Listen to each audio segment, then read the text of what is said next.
Bismillahirrahmanirrahim. Assalamualaikum warahmatullahi wabarakatuh. Alhamdulillahi rabbil alamin.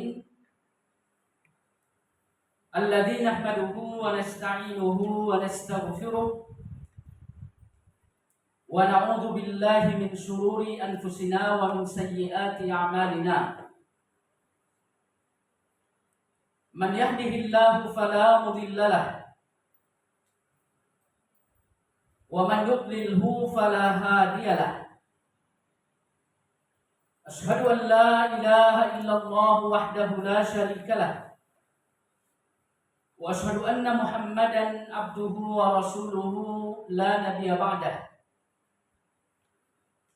Qala Allah tabaraka wa ta'ala fi kitabil karim, a'udzu billahi minasy syaithanir rajim. Ya ayyuhalladzina amanu taqullaha haqqa tuqatih wa la tamutunna illa wa antum muslimun.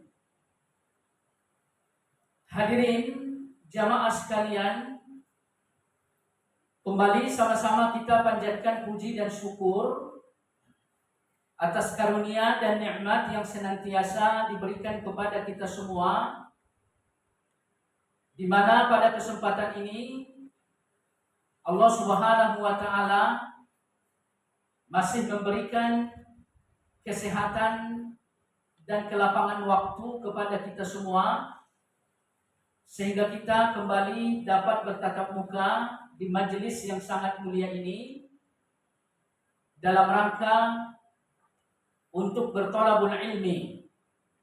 Semoga saja kita mendapatkan ilmu yang bermanfaat, ilmu yang menjadi lentera, sehingga kita betul-betul dapat beribadah kepada Allah sesuai dengan tuntunan Al-Quran dan As-Sunnah yang telah dijelaskan dan diproyeksikan oleh Nabi kita Sallallahu Alaihi Wasallam.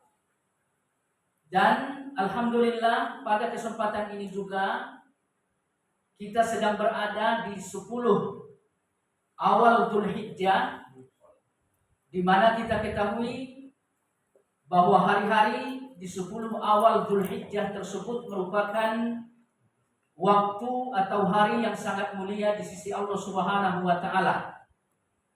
Kita berharap, berdoa kepada Allah agar kita mendapatkan kemudahan untuk memperbanyak amal ibadah, zikir maupun takbir dan kebaikan-kebaikan yang lain untuk dapat kita perbanyak di 10 awal Dzulhijjah ini. Kemudian selanjutnya sholawat dan salam mari sama-sama kita junjung tinggikan tentunya kepada Nabi kita yang sangat mulia, Nabi besar Muhammad Sallallahu Alaihi Wasallam. Semoga saja kita semua dapat memperoleh syafaat dari beliau kelak di yaumil akhir, yauma la yanfa'u malun wala banun illa man atallaha biqalbin salim. Hadirin jamaah sekalian, materi kajian yang akan kita sampaikan pada kesempatan ini adalah kajian tauhid, di mana pada pertemuan sebelumnya kita telah membicarakan penjelasan yang disampaikan oleh Syekh Utsaimin terkait kata-kata i'lam, di mana hal ini dapat kita lihat di halaman 19. Jadi i'lam, ketahuilah, ini dijelaskan oleh Syekh Utsaimin dengan menyampaikan tingkatan-tingkatan ilmu yang dimiliki oleh umat manusia. Seperti pada pertemuan yang lalu, kita telah menjelaskan bahwa ilmu yang dimiliki oleh umat manusia setidaknya ada 6 tingkatan.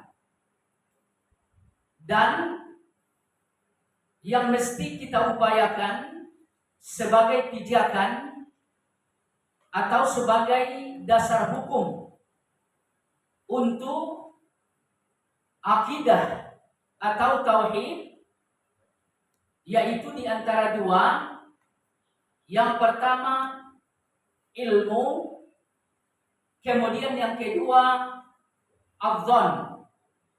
Apabila adzan tersebut datang dari hadis-hadis yang thiqat dan perawi-perawi yang adil. Nah, jemaah sekalian, kemudian di halaman 19 kita lihat bahwa Syekh Utsaimin mengatakan atau memberikan penjelasan terhadap kata atau kalimat rahimakallah. Semoga Allah merahmati engkau. Nah, beliau memberikan penjelasan untuk kalimat tersebut seperti di halaman ke-20, poin kedua. Beliau mengatakan rahimakallah, semoga Allah merahmati engkau. Artinya semoga Allah melimpahkan rahmat kepadamu. Jamaah sekalian, bapak-bapak yang saya muliakan, jadi persoalan pertama yang disampaikan oleh penulis terkait syarah untuk rahimakallah, artinya beliau sedang berdoa agar kita semua mendapatkan limpahan rahmat dari Allah Subhanahu wa taala. Jadi ini merupakan adab yang sangat utama dari seorang muslim kepada muslim yang lain. Artinya kita sebagai seorang muslim mesti senantiasa mendoakan muslim-muslim yang lain agar supaya kita mendapatkan rahmat dari Allah Subhanahu wa taala dan mendapatkan pengampunan atas dosa-dosa. Dan bahkan kalau kita lihat, mendoakan muslim yang lain bahkan diwajibkan oleh Allah Subhanahu wa taala dalam keadaan-keadaan tertentu. Sebagai contoh, ketika seseorang menjadi khatib pada saat sholat Jumat, kita ketahui bahwa salah satu rukun yang mesti terpenuhi dari khutbah Jumat tersebut, ya khatib harus mendoakan orang-orang yang beriman, baik laki-laki maupun perempuan, kemudian yang sudah dewasa maupun anak-anak, kemudian yang masih hidup dan yang sudah wafat. Jadi ini diwajibkan untuk didoakan oleh seorang khatib pada saat menyampaikan khutbah di hari Jumat. Maka oleh karena itu ya, seperti disampaikan tadi, mendoakan antara sesama kaum muslimin ini merupakan adab yang sangat mulia. Kemudian selanjutnya jamaah sekalian yang saya muliakan, persoalan kedua yang mesti kita pahami dari kata-kata rahimakallah, sebagian orang ada yang mengkhususkan doa rahimah bagi orang-orang yang telah wafat. Jadi kalau misalkan ada seseorang yang telah wafat, katakan misalkan ulama-ulama terdahulu gitu ya, berdasarkan perkataan sebagian orang ya, mereka didoakan dengan rahimahullah. Jadi mereka mengkhususkan doa rahimahullah bagi orang-orang yang sudah wafat. Adapun doa bagi orang-orang yang masih hidup, kata mereka, bunyinya tidak seperti itu. Akan tetapi ya, dengan mengatakan hafizahullah. Jadi dikhususkan rahimah terhadap orang yang sudah meninggal, kemudian terhadap yang masih hidup dikhususkan dengan doa yang lain gitu Pak ya. Ini sebetulnya tidak sepenuhnya benar. Artinya tidak ada pengkhususan dalam masalah ini Pak ya.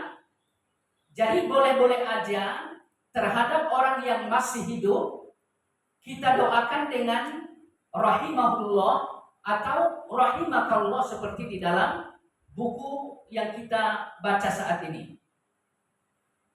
Kemudian selanjutnya jemaah sekalian yang saya muliakan, persoalan ketiga,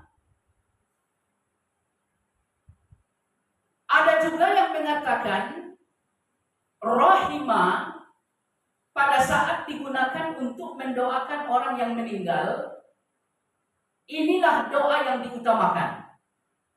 Artinya nggak boleh mengatakan almarhum.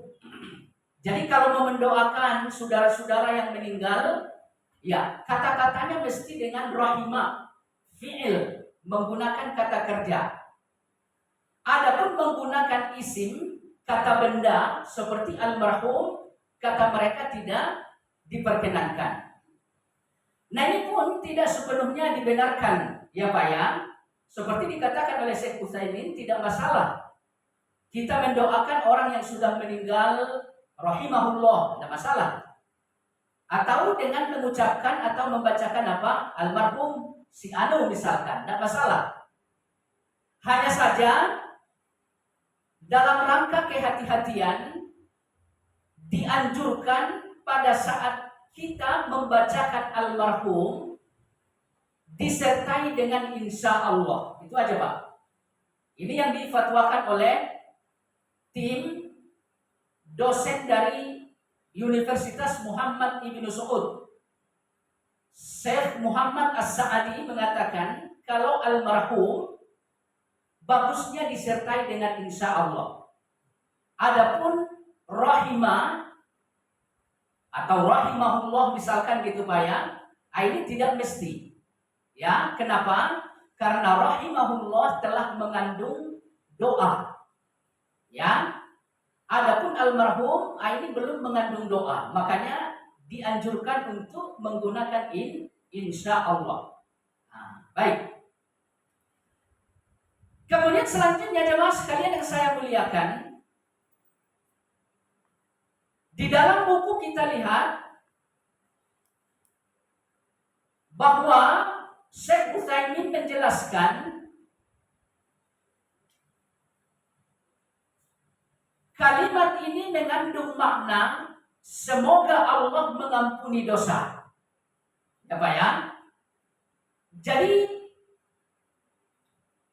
doa untuk supaya seseorang mendapatkan rahmat, ini kandungannya kata beliau agar supaya Allah mengampuni dosa. Nah jemaah sekalian yang saya muliakan, yang mesti kita pahami bahwa bagian dari kandungan rahmat atau kasih sayang dari Allah Subhanahu wa taala,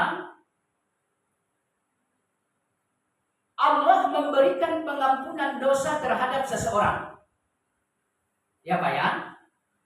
Jadi apabila seseorang telah mendapatkan pengampunan dosa, nah ini bagian dari rahmat dan kasih sayang Allah Subhanahu wa taala. Sebagai contoh misalkan Di dalam Al-Quran Allah Subhanahu wa Ta'ala mengatakan di akhir surat Al-Baqarah, ya Pak ya, di akhir surat Al-Baqarah Allah Subhanahu wa Ta'ala mengatakan wa'fu anna waghfir lana warhamna, ya Pak ya. Jadi di sini ada 3 permintaan yang senantiasa dipanjatkan oleh seseorang yang beriman. Yang pertama, mereka meminta agar mereka dimaafkan oleh Allah Subhanahu wa Ta'ala. Ya. Jadi setiap dosa dan kesalahan yang dilakukan oleh seseorang yang beriman, ia berharap supaya Allah memaafkan dosa tersebut. Kemudian yang kedua, orang-orang yang beriman itu juga senantiasa berharap agar dosa dan kejahatan mereka diampuni oleh Allah. Waghfir lana. Kemudian mereka meminta warhamna, supaya mereka mendapatkan rahmat. Jadi maaf dari Allah Subhanahu wa Ta'ala terhadap dosa yang kita lakukan dan ampunan dari Allah Subhanahu wa Ta'ala terhadap maksiat yang kita lakukan, ini merupakan kandungan dari rahmat. Ya Pak ya, merupakan bagian dari kasih sayang Allah Subhanahu wa Ta'ala. Jadi apabila Allah telah merahmati seseorang, pasti dosa-dosanya telah diampunkan oleh Allah. Pasti dosa-dosanya telah ditutupi oleh Allah Subhanahu wa Ta'ala. Makanya kita ketahui jamaah sekalian, seseorang tidak akan bisa masuk ke dalam surga kecuali apabila ia telah dirahmati oleh Allah Subhanahu wa Ta'ala. Jadi hanya orang-orang yang mendapatkan rahmatlah yang akan dapat masuk surga. Artinya apa? Orang-orang yang mendapatkan rahmat dan inilah yang akan masuk surga, ya dosa mereka berarti telah dimaafkan dan diampuni oleh Allah. Karena kalau masih saja ada dosa sekalipun seujung jarumnya Pak ya, sekalipun sebesar biji sawi yang belum diampuni oleh Allah, nah ini orang ini belum berhak untuk masuk ke dalam surga. Dosa yang seujung jarum tadi, karena memang belum diampuni oleh Allah ya, ini mesti dicuci dulu, mesti dibersihkan dulu di dalam neraka. Kemudian setelah bersih baru ia diangkat oleh Allah Subhanahu wa Ta'ala lalu dimasukkan ke dalam surga. Jadi dengan demikian jemaah sekalian yang saya muliakan, dari sini dapat kita pahami bahwa rahmat dan kasih sayang Allah terhadap seseorang, Allah akan mengampuni dosa-dosanya. Allah akan memaafkan dosa-dosanya. Kemudian selanjutnya jemaah sekalian,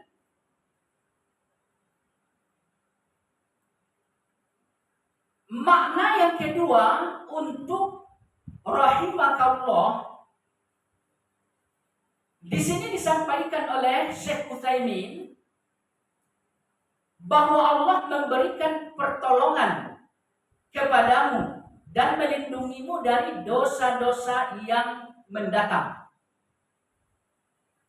Nah, jemaah sekalian, apabila Allah Subhanahu wa Ta'ala telah merahmati seseorang ya Pak ya, dosa-dosa yang lewat akan diampuni dan dimaafkan oleh Allah. Kemudian Allah akan memberikan pertolongan kepada orang tersebut. Nah, jemaah sekalian yang saya muliakan, sesuai dengan ayat yang tadi kita bacakan Pak ya, Di akhir surat Al-Baqarah, setelah Allah menyebutkan 3 permintaan orang-orang yang beriman ya, Allah mengatakan anta maulana. Ya Pak ya, anta maulana. Jadi kita sebagai orang yang beriman meminta agar dosa kita dimaafkan oleh Allah. Kemudian dosa kita ditutupi oleh Allah Subhanahu wa taala. Kemudian kita mendapatkan rahmat dari Allah Subhanahu wa taala. Ya. Nah, setelah itu orang-orang yang beriman berdasarkan ayat yang ada di akhir surat Al-Baqarah ya Pak ya, anta maulana. Engkaulah pelindung kami. Jadi orang-orang yang mendapatkan rahmat dari Allah Subhanahu wa taala, Allah Subhanahu wa taala akan memberikan kepada mereka perlindungan. Ya Pak ya. Allah Subhanahu wa taala akan memberikan kepada mereka pertolongan. Nah, jemaah sekalian yang saya muliakan, jadi ini persoalan yang mesti kita upayakan ya Pak ya. Menjadikan Allah sebagai pelindung terhadap diri kita. Ini bukan persoalan yang mudah. Ya. Menjadikan Allah sebagai penolong untuk diri kita, ini bukan persoalan yang mudah.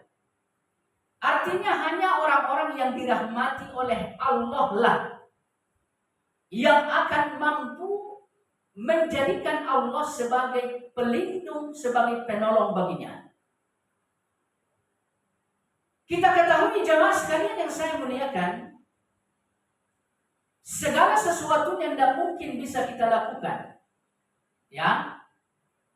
Baik ia urusan-urusan ibadah kepada Allah Subhanahu wa taala, tidak mungkin bisa kita lakukan.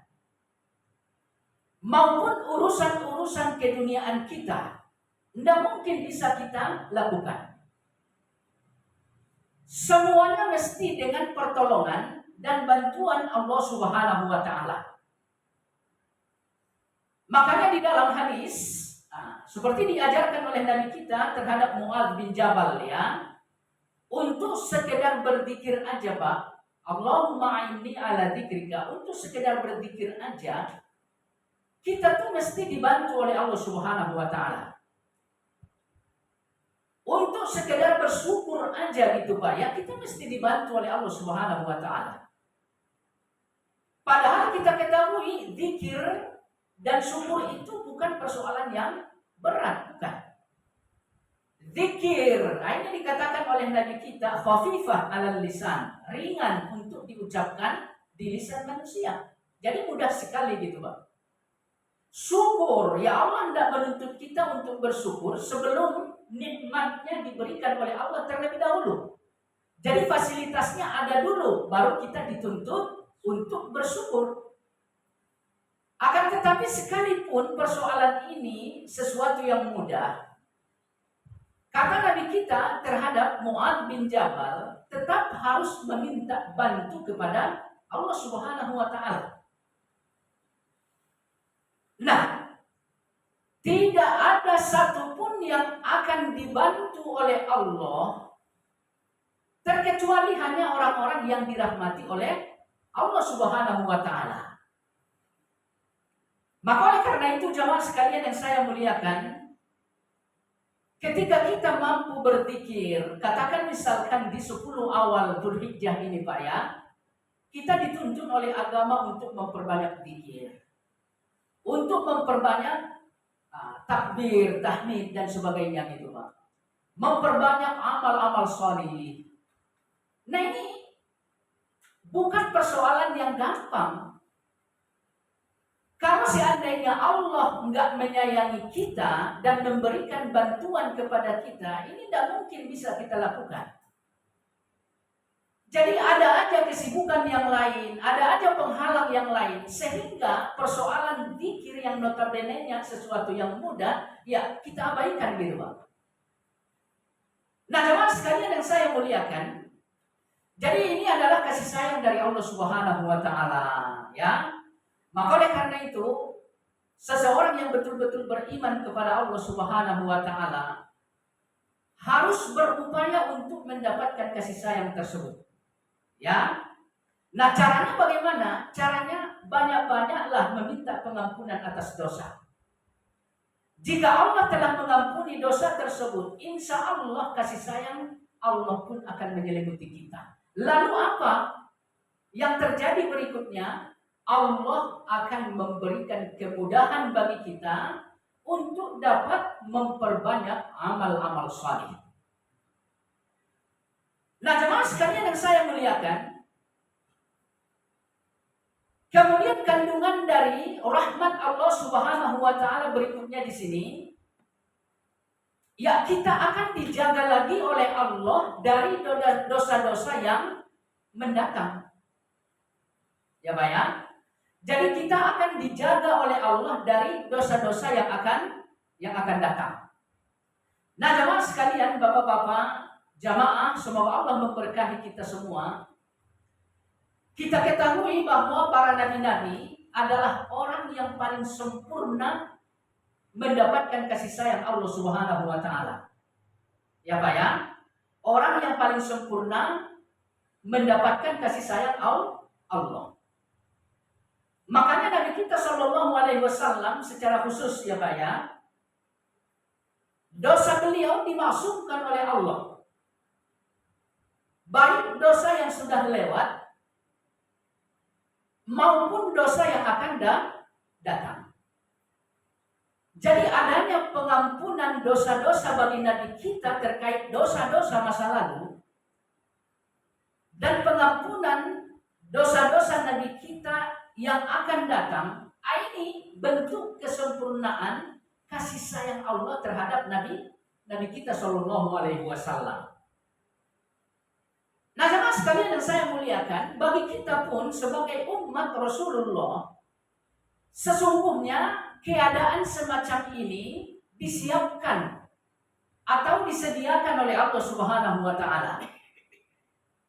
Banyak amalan-amalan yang Allah tunjukkan kepada kita yang telah diajarkan oleh Rasulullah kepada Nabi kita. Lalu Nabi kita diperintahkan untuk mencontohkan kepada kita gitu Pak ya. Di mana amalan ini berfungsi untuk menghapuskan dosa yang lalu. Kemudian amalan ini juga berfungsi untuk menghapuskan dosa yang akan datang. Ya sebagai contoh misalkan ya, kata Nabi kita, puasa pada saat hari Arafah. Ini fadilahnya kata Nabi seperti apa Pak? Allah akan mengampunkan dosa setahun yang lalu. Kemudian apakah sampai di situ aja? Tidak. Kata Nabi kita, Allah juga akan mengampunkan dosa setahun yang akan datang. Nah, jemaah sekalian yang saya muliakan, coba Bapak perhatikan gitu ya, sempurnanya kasih sayang Allah terhadap kita. Ya. Kasih sayang yang sama telah diberikan kepada Rasulullah. Hanya saja kasih sayang kepada Nabi kita berupa maksumnya dosa-dosa tidak dibatasi oleh waktu, itu aja. Nabi berdosa apapun yang sudah lalu semuanya diampuni oleh Allah. Yang akan datang semuanya sudah diampuni oleh Allah. Kalau kita ya terbatas waktu itu aja. Setahun yang lewat dan setahun yang akan datang. Nah, jemaah sekalian yang saya muliakan, jadi Allah Subhanahu wa taala akan memberikan kasih sayangnya kepada seseorang dengan bentuk yang ketiga apa tadi Pak? Allah menghapuskan atau menjaganya dari dosa-dosa yang akan datang. Nah, jemaah sekalian yang saya muliakan, persoalan ini adalah sesuatu yang mesti kita syukuri. Ya. Sesuatu yang mesti kita syukuri dengan cara apa? Dengan cara senantiasa bertaubat kepada Allah Subhanahu wa taala. Kenapa demikian? Karena yang paling pokok di sini adalah pengampunan terhadap dosa yang sudah-sudah. Jadi ini pokoknya, intinya ini Pak. Kalau dosa kita yang sudah lalu telah diampuni oleh Allah, Allah akan memberikan pertolongan kepada kita. Ini tadi ya. Kalau dosa kita yang sudah lalu telah diampuni oleh Allah, dosa-dosa yang akan datang akan dijaga oleh Allah sehingga tidak terjadi pada diri kita. Maka untuk itu ya, kita harus senantiasa berupaya untuk rahmat-rahmat yang lain dengan apa? Memperbanyak taubat, memperbanyak istighfar, meminta ampun atas dosa-dosa yang sudah lalu atau yang sudah kita perbuat. Baik.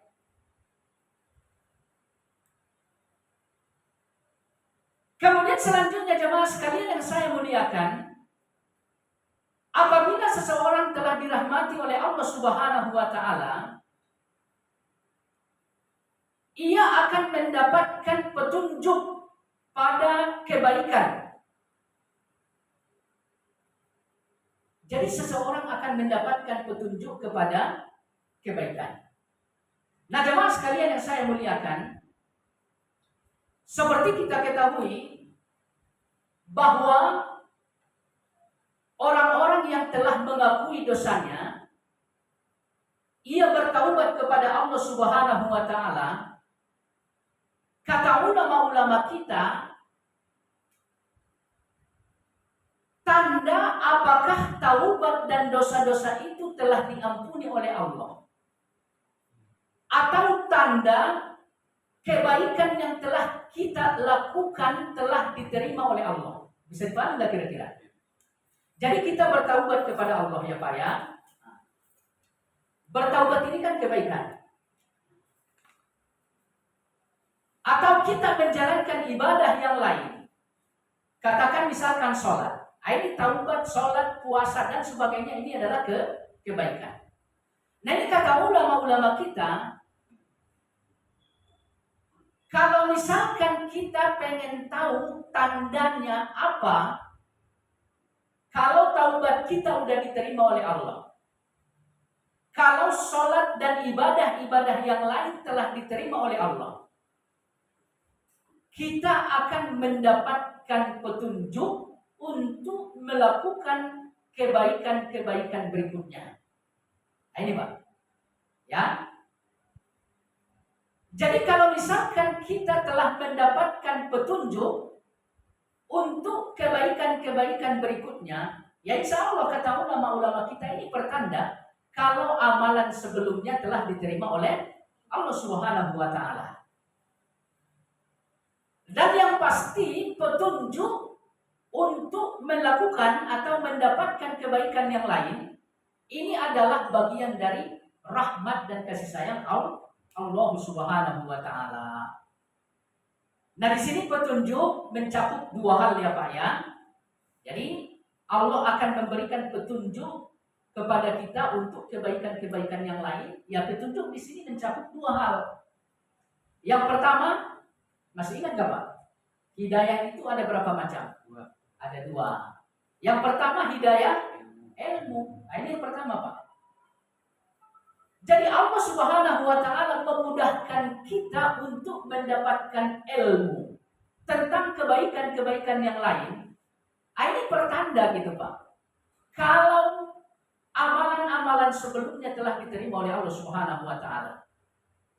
Ini sebuah pertanda kalau kita telah mendapatkan kasih sayang dari Allah Subhanahu wa taala.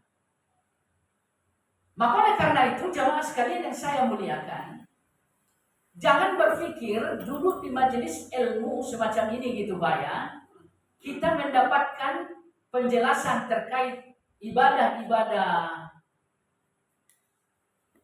merupakan persoalan yang mudah, tidak. Ya. Jadi mendatangi majelis ilmu ini enggak didapatkan oleh semua orang Pak. Ya.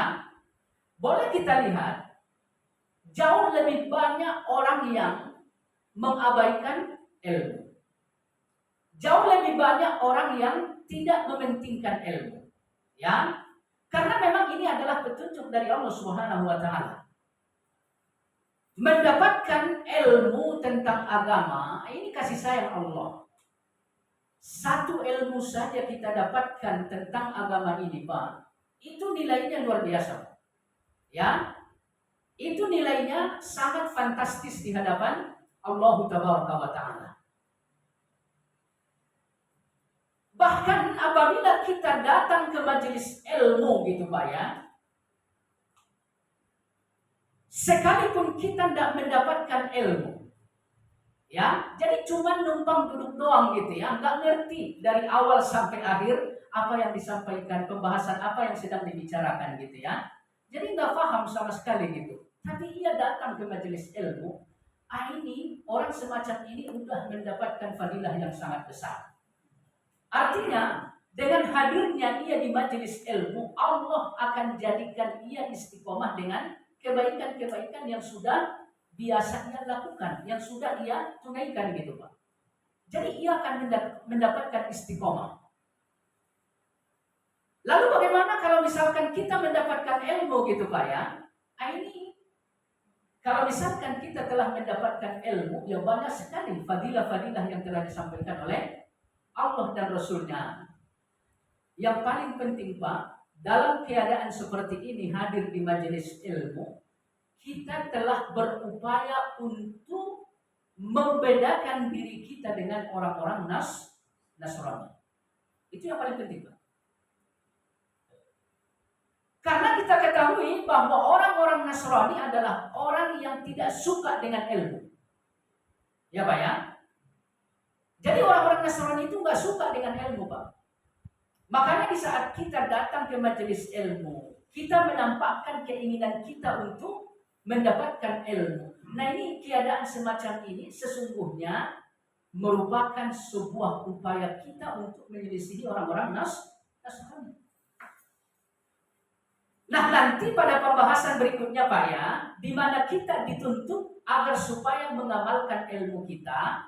Nah di saat ini kita sedang menyelisihi orang-orang Yahudi. Jadi bukan persoalan mudah Pak, ya, bukan persoalan mudah, bukan persoalan yang enteng gitu Pak ya, hanya urusan menuntut ilmu gitu, enggak. Ini upaya membedakan diri dengan orang Nasrani. Jadi persoalan yang sangat besar sebetulnya. Padahal kita ketahui Nabi kita mengatakan ya kita nggak boleh sama dengan orang-orang Yahudi, dengan orang-orang Nasrani, dengan agama yang lain.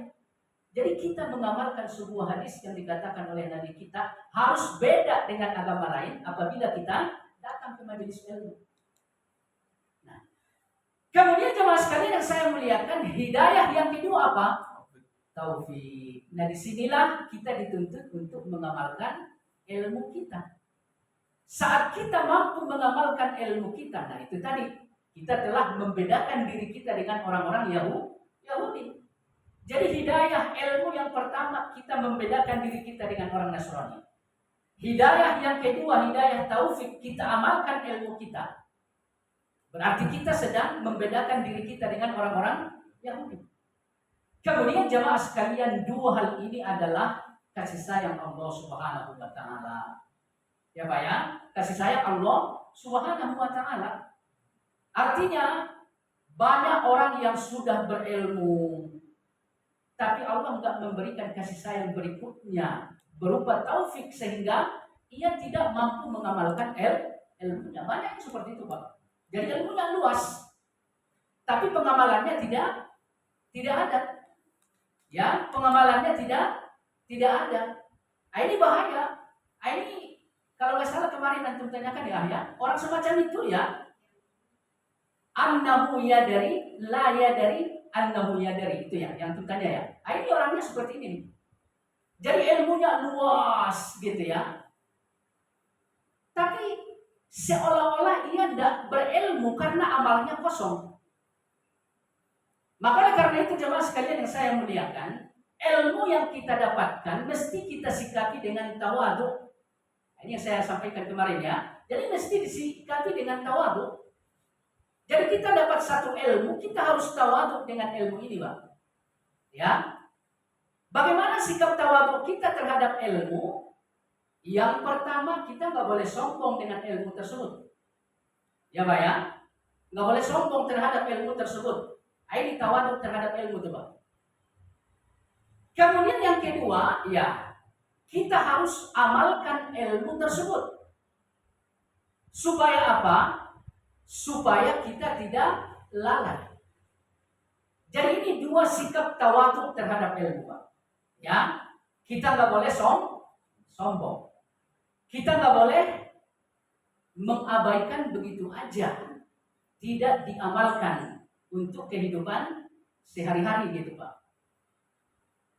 Jadi kalau kesombongan terjadi ya, kalau kesombongan terjadi terhadap ilmu, pada akhirnya ilmu kita itu nggak akan dapat kita amalkan Pak. Sebagai contoh misalkan orang Yahudi Pak ya, orang Yahudi kata Allah di dalam Al-Quran memiliki ilmu yang sangat luas. Nah, salah satu ilmu yang dimiliki oleh orang-orang Yahudi ya, mereka tahu persis bahwa Nabi akhir zaman akan diutus. Mereka tahu persis tuh Pak. Karena di dalam kitab mereka ini dijelaskan oleh Allah Subhanahu wa taala dengan sangat terang benderang. Jadi ilmunya paham betul akan Rasul yang akan diutus Allah di akhir zaman gitu ya. Nah, jemaah sekalian yang saya muliakan, setelah Nabi kita Shallallahu Alaihi Wasallam diutus, ya mereka sombong, ya mereka sombong. Disebabkan apa? Rasul yang diutus itu bukan dari keturunan mereka gitu ya, sehingga mereka menolak. Padahal mereka tahu kalau Muhammad itu adalah Rasul yang dimaksud dalam kitab mereka. Cuman sombong, mereka tolak kerasulan Muhammad karena bukan dari kelompok mereka gitu ya. Pada akhirnya apa Pak? Orang-orang Yahudi ya nggak mau mengikuti apa ajaran yang disampaikan oleh Nabi kita Shallallahu Alaihi Wasallam. Akhirnya ilmu yang mereka miliki terkait Rasul akhir zaman nggak bermanfaat untuk mereka. Ya, baik. Kemudian selanjutnya jemaah sekalian yang saya muliakan, Nabi Musa alaihi salam seperti diriwayatkan oleh Imam Al-Bukhari ya Pak ya, bahwa Nabi kita menjelaskan Nabi Musa pernah menyampaikan orasi ceramah gitu Pak ya. Nah, ceramah ini begitu berapi-api. Ceramah ini begitu indah sekali gitu Pak. Bahasanya rapi banget. Kemudian kandungannya betul-betul menyentuh hati gitu ya. Akhirnya kata Nabi kita Shallallahu Alaihi Wasallam, datang seseorang bertanya kepada Nabi Musa, wahai Musa, apakah masih ada orang yang lebih berilmu dari engkau?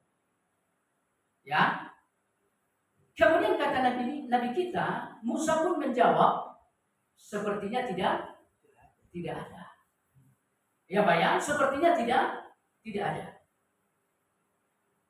Nah jemaah sekalian, disebabkan karena Nabi Musa dalam hal ini telah sombong sama ilmunya gitu Pak ya, ia mengatakan sepertinya tidak ada, padahal masih ada alimul allamah gitu ya, alimul ghaibi wasyahadah, yaitu Allah Subhanahu wa taala gitu ya. Nah, ia dihukum oleh Allah Subhanahu wa taala. Ya Pak ya. Jadi sombong terhadap ilmu itu bahaya untuk ilmu itu sendiri gitu loh. Bahaya untuk pemilik ilmu tersebut. Ya Nabi Musa alaihi salam dihukum oleh Allah Subhanahu wa taala dengan apa Pak?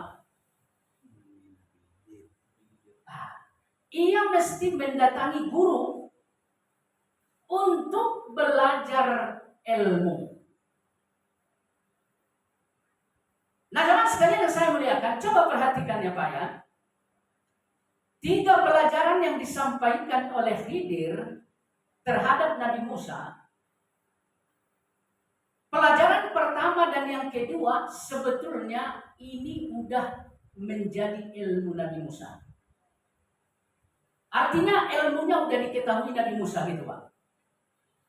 Bahkan jamaah sekalian, pelajaran pertama dan pelajaran kedua tidak sebatas ilmu aja bagi Nabi Musa, tapi ini pengalaman Nabi Musa. Nah, pelajaran yang pertama kita ketahui setelah mereka naik ke atas kapal, ya Pak ya. Nah, ini kapal berlayar. Tibalah Nabi Khidir memberikan pelajaran. Apa pelajarannya, Pak? Kapal dirusak. Ya. Nggak cuma sekedar dirusak gitu ya, dibolongin malah. Ya, dibolongin. Nah, Nabi Musa melihat keadaan seperti ini ya, protes gitu Pak ya. Apa kata Nabi Musa? Ya, kita semua nanti bisa tenggelam kalau begini caranya. Gitu ya. Jadi Nabi Musa takut tenggelam karena kapal dirusak oleh Khidir. Kemudian sampai di pulau Pak, mereka keluar dari kapal, masuk ke pulau. Nah, Khidir bersama Nabi Musa ketemu sama anak yang masih belum dewasa, langsung dihajar, dipukul oleh Khidir sampai anak ini mati. Kemudian yang melihat kejadian ini, Nabi Musa protes, Pak. Kenapa dilakukan seperti itu? Anak ini masih belia, belum ada dosa dan sebagainya gitu, Pak. Nah, ini jamaah sekalian yang saya muliakan. Dua pelajaran ini sebetulnya udah diketahui Nabi Musa sebelumnya. Dan bahkan Nabi Musa berpengalaman untuk dua pelajaran ini. Jadi nggak hanya sebatas ilmuwan gitu ya. Nabi Musa dalam hal ini udah praktisi, Pak. Baik, yang pertama, Nabi Musa alaihi salam takut tenggelam karena kapal dirusak oleh Khidir.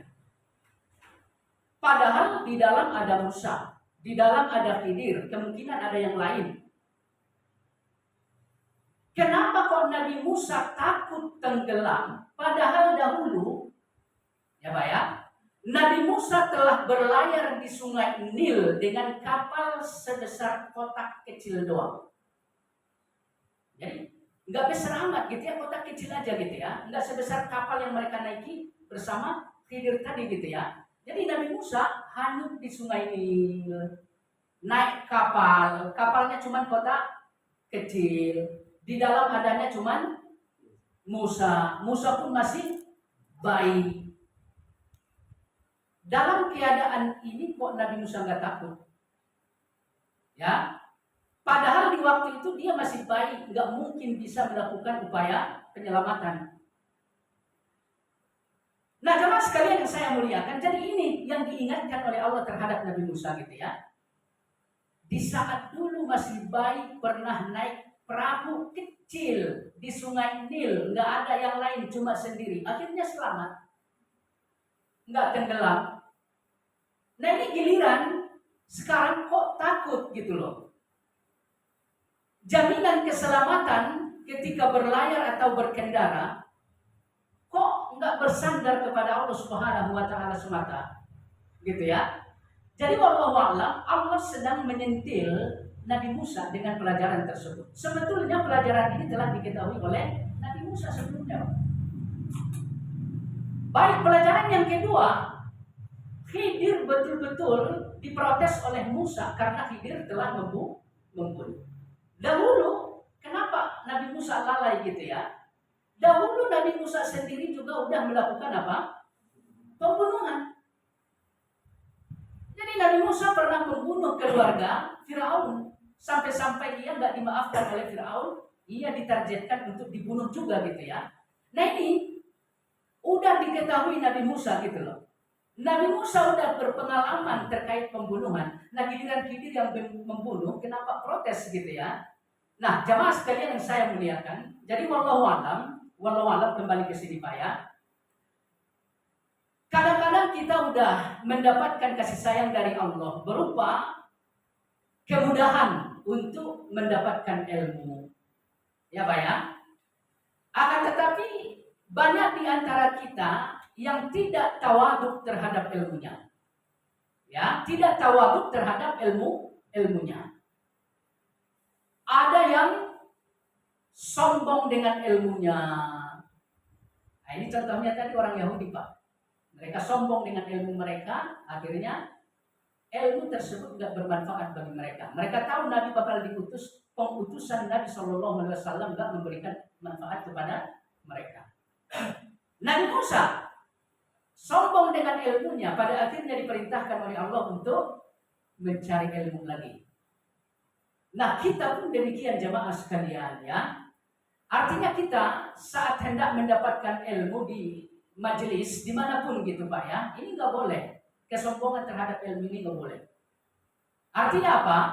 Banyak di antara kaum muslimin datang ke majelis ilmu hanya untuk mengetahui kapasitas pembahasan, kapasitas ilmu yang dibicarakan dalam majelis tersebut. Itu aja yang ia inginkan sehingga dia datang ke majelis ilmu. Ini tidak dibenarkan. Ya Pak ya? Sekalipun kita mendapatkan ilmu dari majelis tersebut, karena tujuan kita seperti yang tadi, ilmu yang kita dapatkan gak akan bermanfaat bagi kita Pak. Ya. Kemudian ada juga yang datang ke majelis ilmu bukan untuk mendapatkan ilmu gitu ya, tapi apa? Untuk mencari apa namanya ya, pengetahuan sehingga ia bisa berdebat kemana-mana. Ada yang seperti itu. Jadi datang ke majelis sana gitu ya, dia dapat ilmu, ini disimpan, nanti bakal dipakai untuk berdebat dengan orang lain. Datang lagi ke sana, nyari, pokoknya yang dicari apa? Referensi untuk berdebat gitu ya. Jadi untuk mendebat orang aja. Ini pun tidak dibenarkan Pak. Jadi ilmu yang kita cari, ini mesti ya Pak ya. Ilmu yang kita cari mesti semata-mata untuk tazkiyah terhadap diri kita. Ini yang mesti ada di batin kita Pak saat mendatangi majelis ilmu. Jadi semata-mata ingin mensucikan diri kita. Kemudian yang kedua, tujuan kita mendatangi majelis ilmu supaya ilmu itu bermanfaat ya Pak ya, dapat kita amalkan nantinya. Ya, kita datang ke majelis ilmu untuk mengulang-ulang ilmu yang telah kita ketahui. Barangkali ada yang lupa atau biar nggak lupa. Jadi saya udah tahu nih pembahasan yang ada di majelis ini gitu Pak ya. Saya tetap datang. Tujuan saya untuk murojaah, mengulang-ulang. Supaya nggak lupa, atau kalau misalkan ada yang lupa ingat lagi. Ini yang terjadi terhadap siapa? Nabi Musa tadi, ada yang udah lupa diingatkan lagi oleh Allah dengan datangnya ia ke majelis Khidir.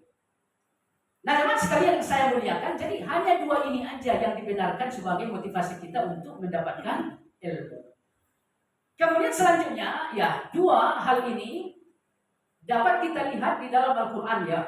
Ketika Allah berbicara tentang surat Abas, ya Pak ya, Abasa wa tawalla. Nah, ini Abdullah bin Ummi Maktum ya, datang kepada Nabi kita Shallallahu Alaihi Wasallam untuk mendapatkan penjelasan dari ayat-ayat Allah Subhanahu Wa Taala, ya Pak ya.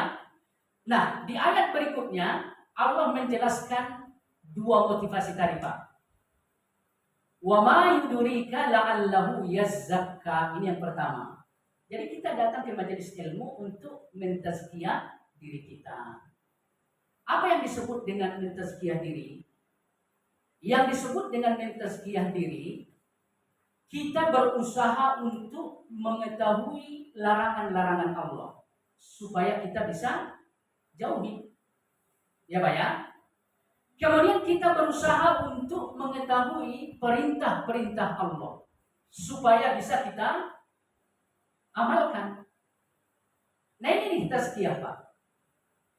Inilah yang mesti kita dapatkan dari majelis ilmu. Ya Pak ya.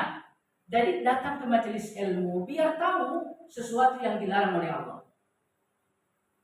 Sehingga dapat dihindari.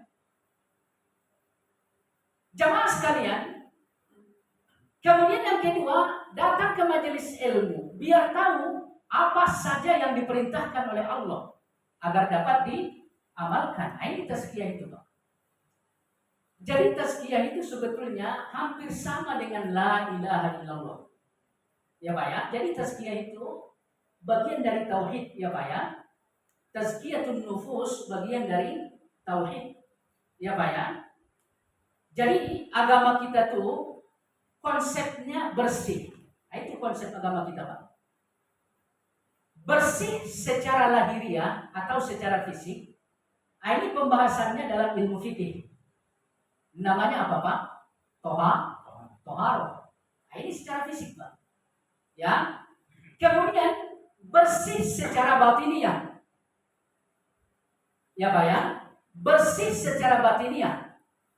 Ini adanya dalam ilmu tauhid, namanya tazkiyah. Jadi jangan sampai keliru, Pak ya. Kadang ada sebagian teman mengatakan, nggak usah datang ke majelis ilmu yang di sana. Itu pembahasannya tazkiyatun nufus, nggak penting.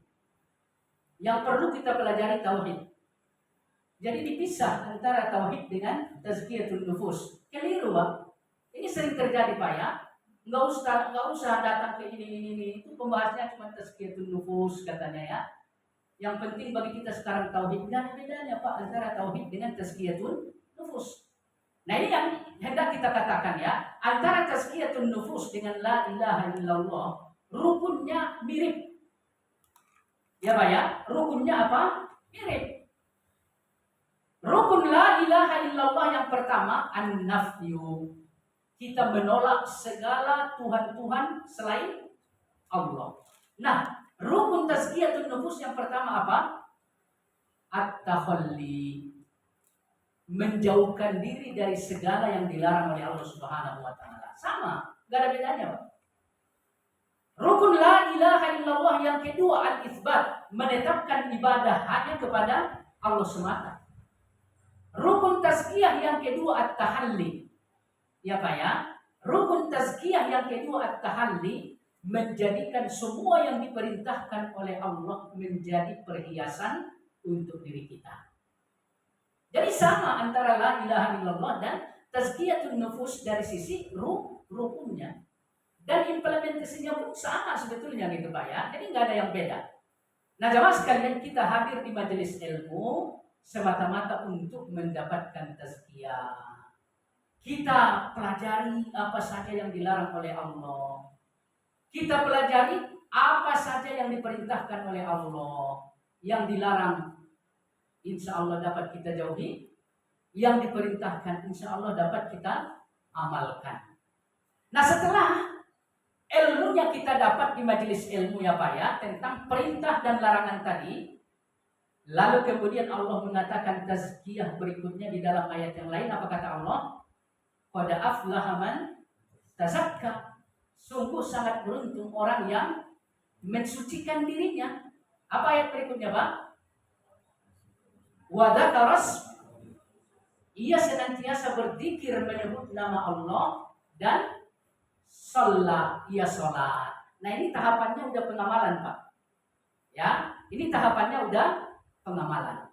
Jadi kembali ke apa yang kita sampaikan tadi, Pak ya. Setelah kita mendapatkan ilmu, harus diamalkan.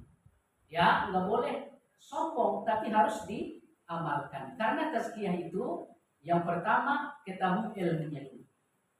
Kemudian yang kedua, amalkan ilmunya. Jika ia larangan, tinggalkan. Jika ia perintah, kerjakan. Nah, itu tazkiyah. Nah, jadi jemaah sekalian, ini yang pertama, motivasi seseorang dalam menuntut ilmu untuk mendapatkan tazkiyatun nufus. Kemudian yang kedua, di ayat berikutnya apa kata Allah? Coba, wa ma yudrika la'allahu yazzakka au yadzakkar. Nah, ini yadzakkar itu maksudnya apa? Ingin memurojaah ilmu yang telah diketahui. Layaknya Nabi Musa tadi udah tahu sebetulnya ilmu tentang tawakal di atas kendaraan, tapi ia lalai. Nah, Allah perintahkan belajar lagi kepada Khidir. Jadi ingat lagi gitu, Pak ya. Nah, ingat lagi. Nah, ini selain yang dua ini ya Anda boleh ya, ada motivasi yang lain ya. Baik. Jadi jamaah sekalian yang saya muliakan, kalau misalkan Allah telah merahmati kita, ya kita akan mendapatkan petunjuk untuk kebaikan-kebaikan yang lain. Petunjuk tadi, yang pertama ilmunya kita dimudahkan oleh Allah untuk bisa memahaminya gitu ya. Kemudian yang kedua, mengamalkannya. Allah berikan kekuatan bagi kita sehingga setiap ilmu yang kita ketahui betul-betul dapat kita implementasikan dalam kehidupan kita sehari-hari. Baik. Kemudian selanjutnya jemaah sekalian yang saya muliakan, kembali ke halaman 19 ya Pak ya. Annahu yajibu alaina ta'allumu arba'i masail. Bahwa diwajibkan atas kita untuk mempelajari 4 persoalan. Nah, apa saja dari 4 persoalan tersebut? Yang pertama, al-mas'alatul ula al-ilmu. Persoalan yang pertama atau masalah yang pertama, kita harus mempelajari ilmu tentang 3 hal. Ya Pak ya. Kita harus mempelajari ilmu tentang 3 hal. Ya. Nah, yang pertama, ilmu apa yang mesti kita pelajari? Ilmu pengenalan terhadap Allah Subhanahu wa taala. Ini yang pertama. Ya. Kemudian yang kedua, di halaman 21 Pak ya. Wa ma'rifatu nabiyhi.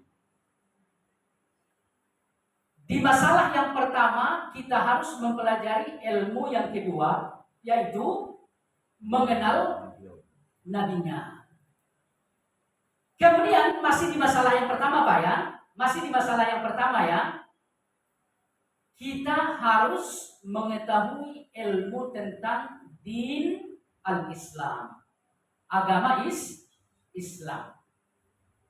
Baik. Jadi ini masalah pertama yang mesti kita ketahui Pak. Ilmu tentang pengenalan terhadap Allah. Ilmu tentang pengenalan terhadap Rasulullah. Ilmu tentang pengenalan terhadap dinul Islam, agama Islam. Nah, jemaah sekalian, yang menjadi catatan penting bagian akhir yang ada di blok hitam di halaman 21 Pak ya. Biadillatin, dengan dalil. Ini yang penting Pak. Ya, ini yang paling penting. Jemaah sekalian yang saya muliakan, bicara soal pengenalan terhadap Allah, pengenalan terhadap Rasulullah, dan pengenalan terhadap dinul Islam, ini nyaris setiap orang yang beragama Islam tahu. Ya Pak ya, tahu, kenal. Hanya saja kebanyakan dari umat Islam tersebut tidak melandasi pengetahuannya dengan apa? Dalil. Ini yang menjadi persoalan Pak. Ya, ini yang menjadi persoalan.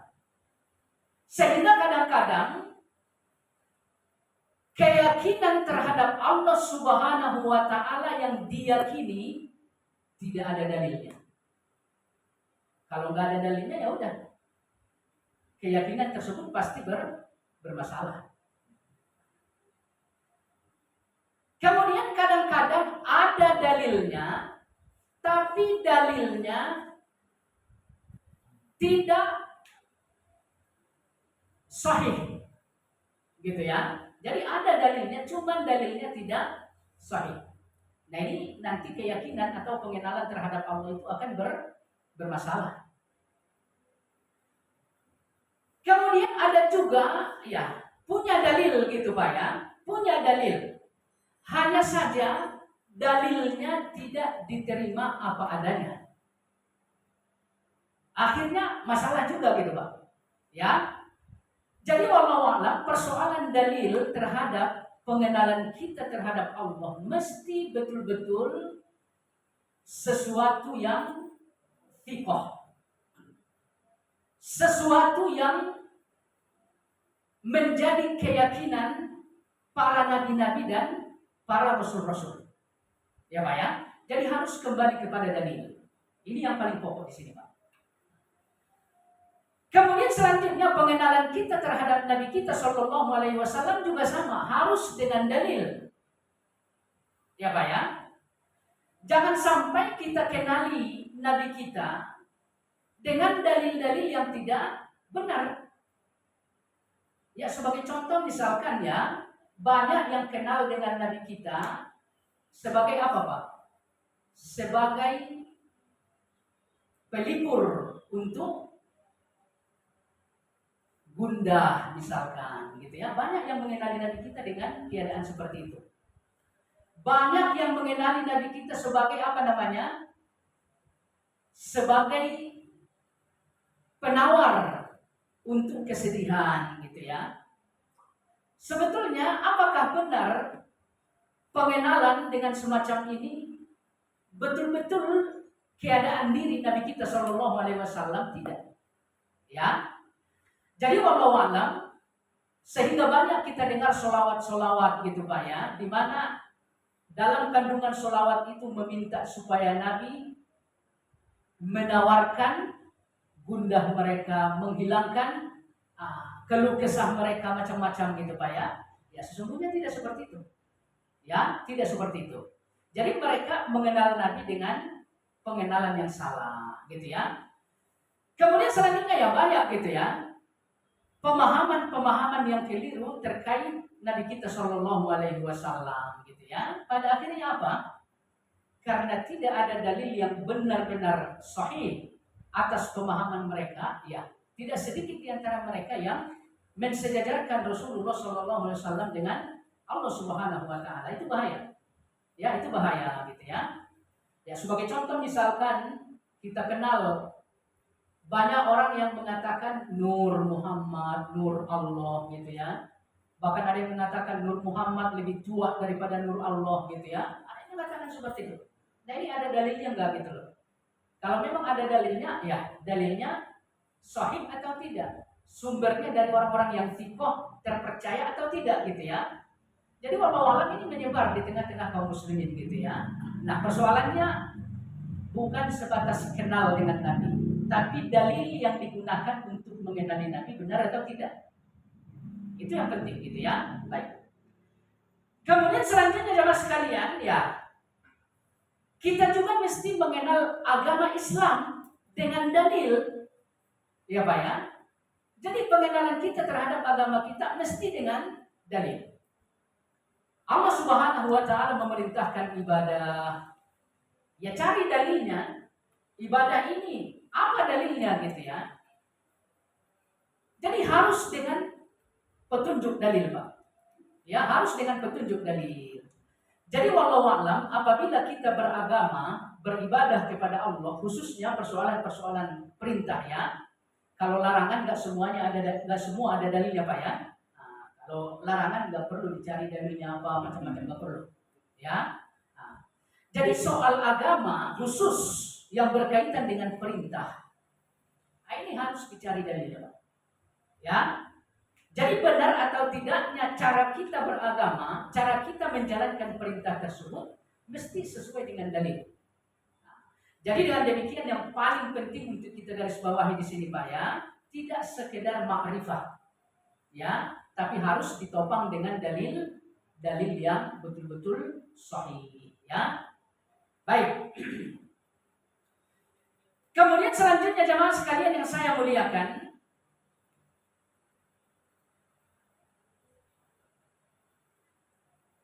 di halaman ke-20, poin keempat, coba kita lihat Pak. Di sini penulis menjelaskan ma'rifatullah. Ya. Apa yang dimaksud dengan ma'rifatullah secara makna mengenal Allah. Ya. Jadi kita harus mengenal Allah Pak. Ya. Kenapa demikian? Karena Allah adalah tujuan. Ya Pak ya. Karena Allah adalah tujuan. Seandainya kita tidak mengenal Allah sebagai tujuan kita, kira-kira ujung-ujungnya apa Pak? Nyasar. Jadi ulama-ulama kita ya Pak ya, mengibaratkan kehidupan ini seperti perjalanan. Ya Pak ya. Jadi Imam Ibnu Qayyim Al-Jauziyah mengatakan ya hidup ini tak ubahnya seperti perjalanan. Nah, ketika kita hendak menempuh perjalanan, apa yang mesti kita tentukan terlebih dahulu? Tujuan, hadap. Tujuan kita apa? Itu yang perlu ditetapkan saat kita mau berjalan. Sama dengan agama ini, Pak. Karena agama ini persis seperti perjalanan, ya. Apa tujuan kita beragama gitu, Pak? Nah, ini tujuan kita adalah Allah. Baik. Kemudian selanjutnya kita harus punya kendaraan. Nah, itu ya. Saat kita mau menempuh perjalanan, kita harus punya kendaraan. Nah, kalau kita tarik ke persoalan ini, Pak ya, apa kendaraan kita menuju Allah Subhanahu wa taala? Ya, kendaraan kita adalah agama dengan syariatnya. Kemudian yang ketiga, dalam perjalanan yang mesti kita perhatikan ya diri kita sebagai musafir. Ya, Pak ya. Jadi kita harus kenal juga sama diri kita, harus tahu kapasitas diri kita dalam rangka menempuh perjalanan ini seperti apa nantinya. Ya, kita siapkan kebutuhan diri kita. Kalau misalkan perjalanan yang begini ekstrim, kita siapkan obat-obat untuk kita gitu ya. Intinya kita pahami diri kita seperti apa nantinya saat melakukan perjalanan. Apa kebutuhan kita ini semuanya harus diupayakan. Jadi 3 hal, Pak ya. Kita kenali tujuan kita kenali kendaraan kita kenali diri kita sebagai musafir. Nah, jemaah sekalian yang saya muliakan, sebetulnya di sini ringkasnya aja ya, nanti secara rinci disebutkan berikutnya ya. Ini baru menjelaskan tentang 4 masalah aja gitu ya. Cuman ya sedikit yang mesti kita pahami tentang ma'rifatullah, ya Pak ya. Di sini kita harus mengenal Allah. Allah itu siapa? Itu harus kita tahu tuh. Kemudian kita itu siapa? Itu harus kita tahu tuh. Makanya di dalam zikir pagi atau zikir sore ya Pak ya, itu kita disunnahkan membaca Sayyidul Istighfar. Coba dari awal, Pak. Allahumma anta rabbi la ilaha. Terus ini semuanya pengenalan terhadap Allah. Ya, ini semuanya pengenalan terhadap Allah Subhanahu wa taala. Jadi enggak ada yang salah, enggak ada yang kurang, enggak ada yang enggak baik. Itulah Allah. Ya, Pak ya. Kemudian berikutnya, coba Pak. A'udzubika min syarri ma sana'tu. Terus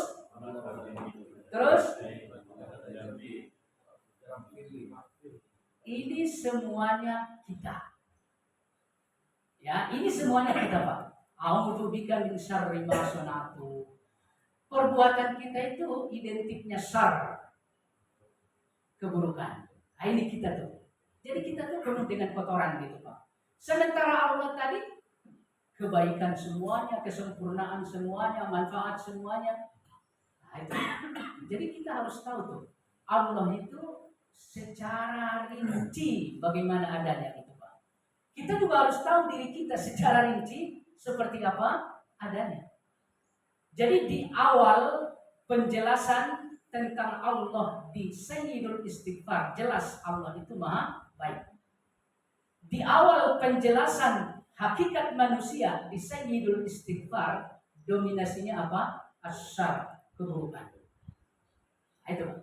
Ya, jadi itu yang mesti kita kenali dalam perjalanan kita menuju Allah Subhanahu wa taala. Kenali Allah sebagai tujuan, kenali diri sebagai yang menempuh perjalanan, kenali agama sebagai kendaraan kita menuju Allah Subhanahu wa taala, ya.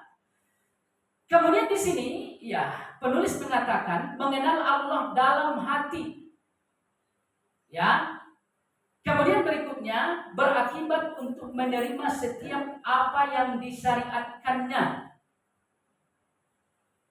tunduk dan patuh kepadanya. Nah, ini ya. Jadi pengenalan terhadap Allah yang pertama meliputi hati, Pak. Makanya ulama-ulama kita bersepakat iman yang pertama iqrar fil qalb. Ya Pak ya, di hati itu yang pertama.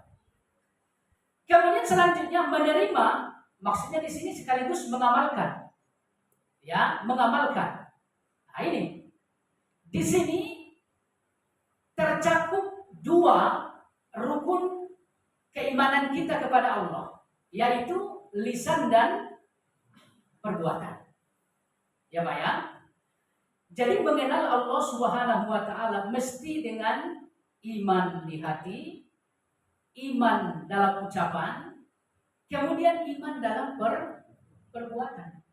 Ya. Nah, ini yang dituntut ya dari pengenalan kita kepada Allah Subhanahu wa taala. Jadi nggak hanya sebatas kenal-kenal aja gitu Pak ya. Nggak ada pengakuan dalam hati. Ini nggak bermanfaat juga. Ya. Kemudian di lisan aja gitu ya. Hati dan perbuatannya nggak menunjukkan dia sebagai orang yang beriman. Kemudian ada juga ya di perbuatan aja gitu ya. Adapun lisan dan hatinya nggak menunjukkan dia sebagai orang yang beriman. Jadi ini mesti menjadi buah dari pengenalan kita terhadap Allah Subhanahu wa taala. Kalau seandainya ma'rifah kita kepada Allah hanya menggiring kita untuk mengimani Allah di dalam hati aja, nah ini nggak cukup. Ya Pak ya, nggak cukup. Nah, ini yang terjadi pada siapa Pak? Yang terjadi pada paman Nabi kita Shallallahu Alaihi Wasallam, Abu Thalib. Ya, sebetulnya kalau ditanya apakah ia betul-betul yakin agama yang diajarkan oleh Muhammad benar, ya pasti. Ya, bahkan ia membela Rasulullah Shallallahu Alaihi Wasallam gitu ya. Cuman hanya sebatas di hati aja. Adapun ucapan tentang keimanan kepada Allah nggak ada. Perbuatan nggak ada. Makanya Nabi kita Shallallahu Alaihi Wasallam mengatakan ya, wahai pamanku ya am, qul la ilaha illallah. Katakanlah la ilaha illallah supaya aku bisa berhujjah dengan kalimat itu nanti di hadapan Allah. Ya Pak ya. Jadi Abu Thalib itu kalau ditanya soal keimanan dalam hati, ya ada. Dia beriman kepada Allah, kepada Nabi kita, kepada kebenaran agama gitu ya. Cuma nggak cukup Pak. Kemudian ya, ada juga yang beriman kepada Allah hanya sebatas lisan aja. Ya. Nah, ini tuh nggak akan bermanfaat. Ya, nggak bisa gitu ya. Ya, contohnya ya Firaun. Ketika beliau telah ditenggelamkan oleh Allah Subhanahu wa taala Pak ya, beliau mengatakan apa? Aku beriman kepada Rabb yang disembah Bani Israel. Nah, ini diulang-ulang Pak. Sehingga ya malaikat Jibril seperti diceritakan oleh Nabi kita ya, datang mengambil apa? Lumpur dari dasar laut disumpal mulut siapa? Mulut Firaun. Supaya apa? Supaya enggak terus-terusan mengucapkan aman itu tadi. Karena dia takut rahmat Allah diberikan kepada Firaun gitu ya. Jadi Firaun itu mengikrarkan keimanan terhadap Allah Subhanahu wa taala. Tapi nggak bisa, Pak. Karena hatinya dan perbuatannya tidak menunjukkan iman. Kemudian kalau misalkan hanya sebatas perbuatan aja ya nggak cukup juga, nggak bisa gitu Pak. Kalau hatinya nggak beriman kepada Allah gitu ya, lisannya juga nggak menunjukkan beriman kepada Allah, perbuatannya aja yang menunjukkan beriman kepada Allah, nggak bisa. Ini siapa contohnya Pak? Contohnya siapa Pak? Contohnya orang-orang munafik. Ya Pak ya. Orang-orang munafik itu kalau Bapak lihat perbuatan-perbuatan mereka ya menunjukkan betul kalau mereka adalah orang yang beriman kepada Allah dan Rasulnya gitu ya. Cuman hatinya bagaimana? Nah ini yang jadi persoalan. Ya Pak ya. Hatinya itu enggak mengimani Allah, enggak mengimani Rasulullah. Ya. Jadi pura-pura aja tuh. Kemudian ucapannya bagaimana? Ya kalau ketemu yang di sono kita sama kata dia. Kalau ketemu sama Nabi kita, sama sahabat-sahabat Nabi, kata dia, kita juga sama gitu ya. Udah kita pelajari itu di tafsir Al-Baqarah itu Pak ya. Jadi lisannya itu kesana iya, kesini iya gitu. Tapi kalau Bapak lihat lagi sholat, sangat menunjukkan bahwa mereka adalah orang beriman. Mereka sholat Pak. Ibadah-ibadah yang lain ditunaikan Pak. Itu orang munafik. Nah, jadi dengan demikian jemaah sekalian, terkait ma'rifatullah, dua hal yang mesti kita pahami tadi Pak ya. Kita kenali Allah sebagai tujuan kita. Karena hidup ini persis seperti perjalanan. Yang mesti kita tentukan di awal, kita mau kemana. Itu yang perlu ditetapkan di awal kita apabila hendak bersabar. Gitu ya. Kemudian selain mengenali Allah, ya kita kenali juga diri kita. Karena kalau kita nggak kenal diri kita, bisa aja kita nantinya ingin Allah. Kita merasa hebat sama dengan Allah gitu ya. Nah kalau kita udah kenal sama diri kita, ya udah. Ujung-ujungnya kita tahu kita seorang hamba yang sangat lemah. Kemudian selanjutnya ya, apabila kita telah mengenal Allah, pengenalan ini mesti mencakup hati kita, mencakup lisan kita, mencakup perbuatan-perbuatan kita. Baik. Kemudian di bagian akhir di sini Pak ya, tentang ma'rifatullah, disebutkan oleh penulis pada akhirnya akan membuat kita tunduk dan patuh kepadanya. Ini Pak ya, tunduk dan patuh kepadanya. Ini kaitannya dengan perbuatan tadi ya. Jadi keimanan kepada Allah, ma'rifatullah mesti berbuat perbuatan ya. Kemudian di bagian akhir di sini pengenalan terhadap Allah Subhanahu wa taala dengan memperhatikan ayat-ayat syariah yang terdapat dalam kitabullah dan sunnah Rasulullah, serta memperhatikan ayat-ayat kauniyah yang terdapat pada makhluk-makhluk Allah Subhanahu wa taala. Ini dalilnya tadi Pak ya. Jadi mengenali Allah itu mesti dengan dalil. Dalilnya bisa dari kitabullah, atau bisa juga dari makhluk-makhluk ciptaan Allah Subhanahu wa taala ya. Jadi wallahu alam, waktu sudah lewat jauh Pak ya.